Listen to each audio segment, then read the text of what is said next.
Today we're going to talk about the electromagnetic spectrum. We're going to start by talking about light in general, and then we're going to talk about the different regions of the spectrum that you see in this slide. And then we're going to move on to do these three practice problems that convert frequency into wavelength or vice versa, and can convert either of those two, frequency or wavelength, into energy. So we're going to start by talking about light in general and some characteristics of light. So the first thing I want to talk about is that light travels as a wave. So I'm going to draw a straight line here, which is going to represent, it can be time or distance, and there's my wave. So light travels as a wave, and you can see the wave is kind of a repeating unit, right? It has periodicity, repeats over and over again.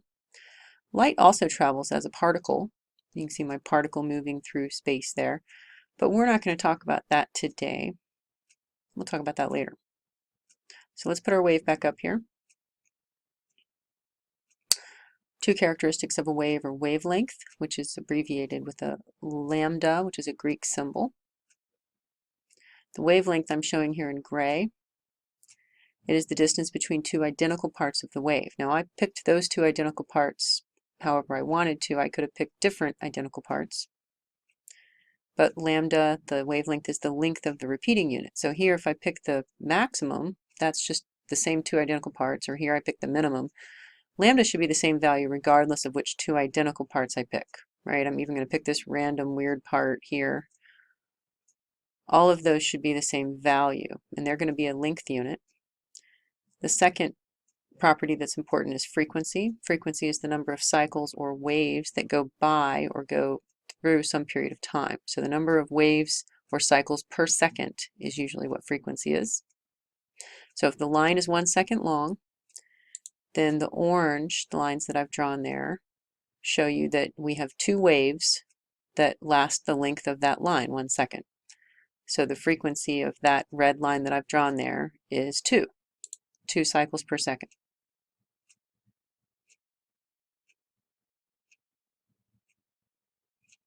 And that is nu. Nu is the lowercase Greek symbol that represents frequency.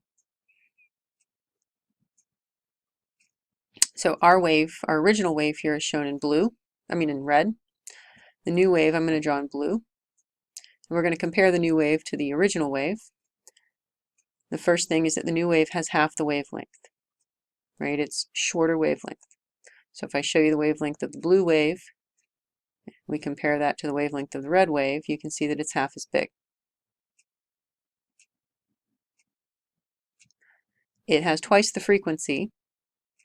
So if we look at the frequency and we draw the number of waves in orange here, we've got 1, 2, 3, 4 cycles per second. Remember, the line is 1 second. But it was 2 before. So this shows the relationship between wavelength, or lambda, and frequency. Wavelength is inversely proportional to frequency. That means when one goes up, the other one goes down. This is the relationship between wavelength and frequency. C equals lambda nu. Lambda, remember, is wavelength. Nu, of course, is frequency. C is the speed of light.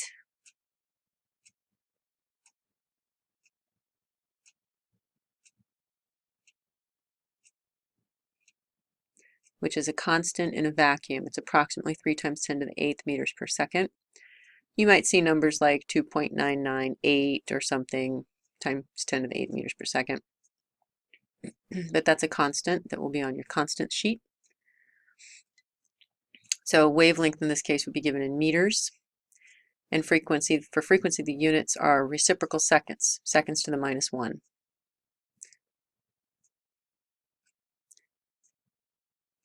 This is an image of the electromagnetic spectrum.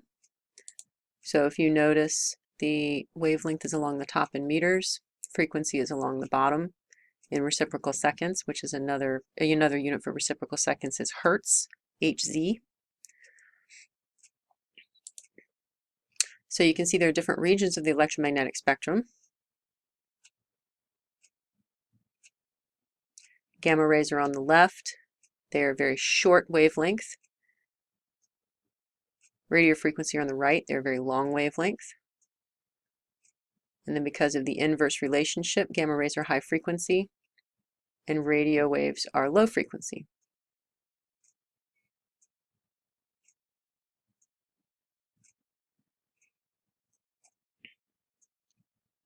So gamma rays followed by X-rays followed by ultraviolet or UV.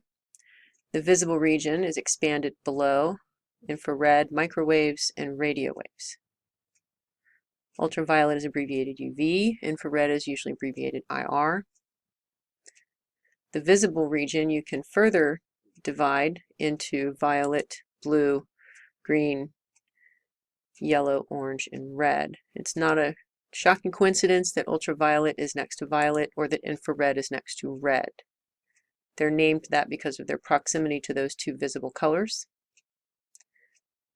Now, the next little concept I want to explain to you is that light has energy associated with it. The energy depends on the frequency.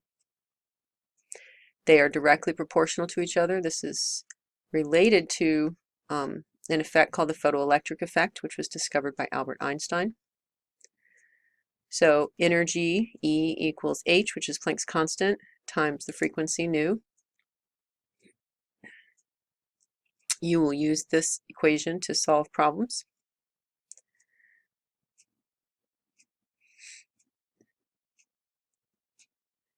E is the energy of a single photon. Now, a photon is something that we haven't talked about. This is related to the idea earlier we mentioned that light travels as particles. A photon is sort of like a packet of light. It's a sort of it's just that, a packet of light. And so light always travels in an integer whole number of photons. So you can't have less than a photon of light, and you're always going to have an integer number of photons of light.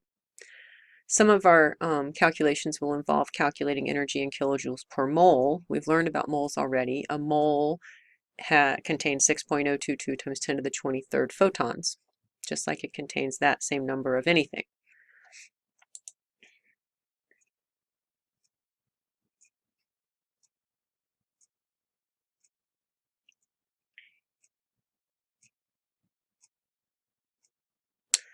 Lowercase h is Planck's constant.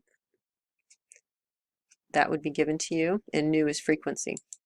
Now, if you notice Planck's constant, 6.626 times 10 to the minus 34, that's joule seconds per photon. A joule is a unit of energy. The seconds is because the frequency unit is in there. And frequency, remember, is reciprocal seconds. And then per photon on the bottom. Now, that per photon may not be written on your equation sheet. So later when we do a calculation, you'll have to pay attention to how we convert that into kilojoule, into per mole, okay? Notice that the number is really small. That's because a photon is a very small amount of light.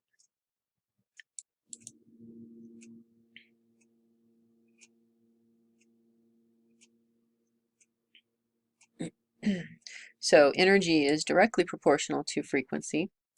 When frequency goes up, energy goes up. So high frequency light has high energy.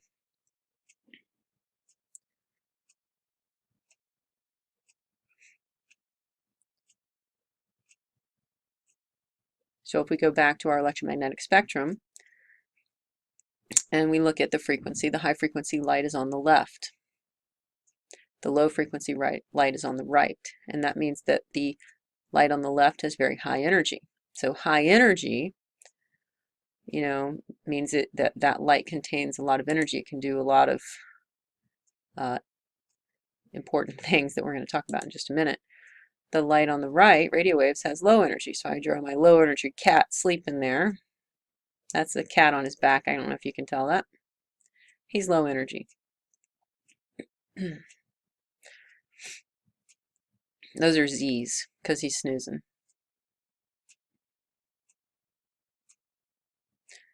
So this light on the right is not harmful, right? We use this kind of light on a daily basis. Radio frequency waves are traveling through the room all the time. However, the light on the left, ultraviolet light, X-rays, gamma rays, those are all actually very dangerous, right? So ultraviolet light can cause skin cancer.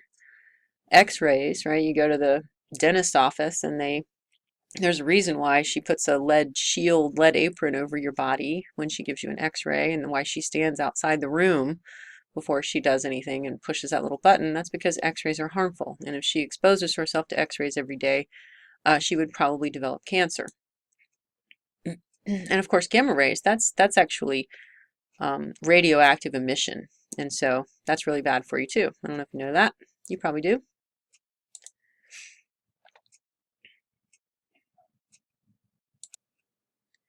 We're going to practice these 3 problems.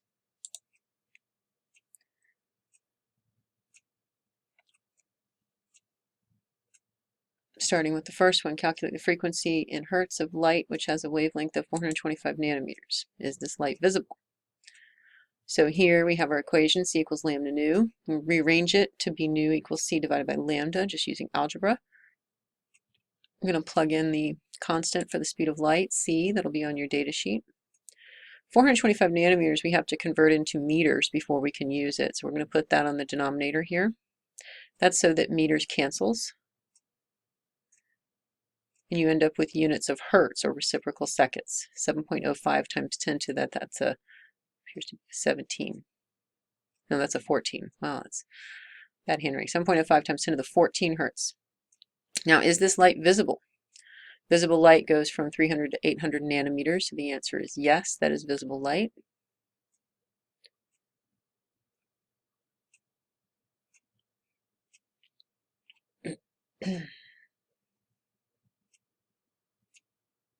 So that answer is hard to read, 7.05 times 10 to the 14 hertz. Now we move on to the second problem. Calculate the energy of a single photon of light which has a wavelength of 870 nanometers. What is this energy in kilojoules per mole? Is this visible light? If not, could it be ultraviolet or infrared? So we're going to use our c equals lambda nu. And we're going to convert our wavelength into frequency to get 3.44, all that big long number, times 10 to the 14 hertz. Then we're going to use the equation E equals h nu, and we're going to plug in h as our constant. The seconds cancels, and we end up with an energy of 2.2833 times 10 to the minus 19 joules. Now that's a really small number because it's the energy of one photon. I'm going to round that number to 2 significant figures because the number 870 only has 2. So 2.3 times 10 to the minus 19. Now, if we convert that number into kilojoules per mole, that means we need to take this number, multiply by 6.022 times 10 to the 23rd, because there's that many photons in 1 mole. And then to convert from joules per mole to kilojoules per mole, we divide by 1,000, and that gives me 140 kilojoules per mole. That has 2 significant figures, just like the original number.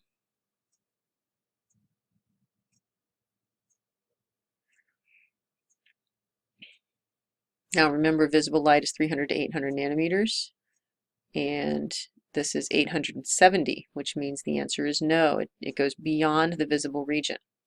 This is going to be infrared light, and I know that because it has a longer wavelength, right? So infrared light is longer wavelength and shorter frequency than visible light. And I know it's infrared, it's near the red region of the spectrum. If the wavelength had been shorter, it would have been ultraviolet, because those are located just outside the visible region. Now, shown to the right are 2 light waves, one corresponding to red and the other corresponding to blue light. Identify which one is which. So now when we look at these 2 images on the right, A and B, you can see really the big difference is just their wavelength, right? So the one on top has a longer wavelength than the one on the bottom. Blue light has a shorter wavelength than red light. Red light has a longer wavelength, which means A must be red and B must be blue, just based on its wavelength.